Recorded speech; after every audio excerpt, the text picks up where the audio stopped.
Hey Mike, Yeah. what you eating for lunch? Oh, I don't know what I've got for lunch. What have you got for lunch?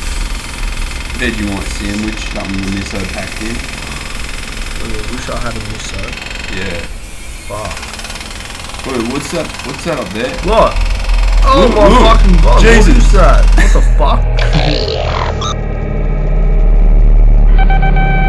Headline edition, July 8, 1947. The Army Air Forces has announced that a flying disc has been found and is now in the possession of the Army. Army officers say the missile, found sometime last week, has been inspected at Roswell, New Mexico.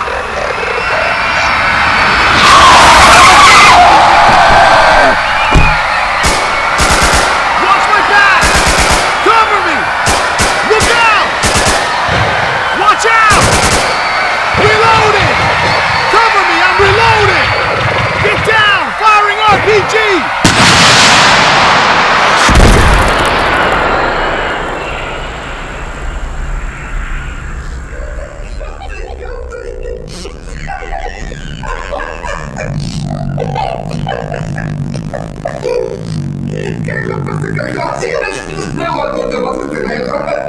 Originally I wanted to make a song, but after coming across various sound effects I decided to go all out and turn a humble construction site into an epic alien invasion. I didn't really know how to use Audition, but some YouTube tutorials helped me quickly learn the basics. In the piece I really wanted to capture a sense of background noise. Every little intricate noise, even just air, has an extremely immersive effect and controls the way the audience engages with the piece. The background audio is more alluring as opposed to immediate audio, as it is subconsciously registered as described in this week's reading.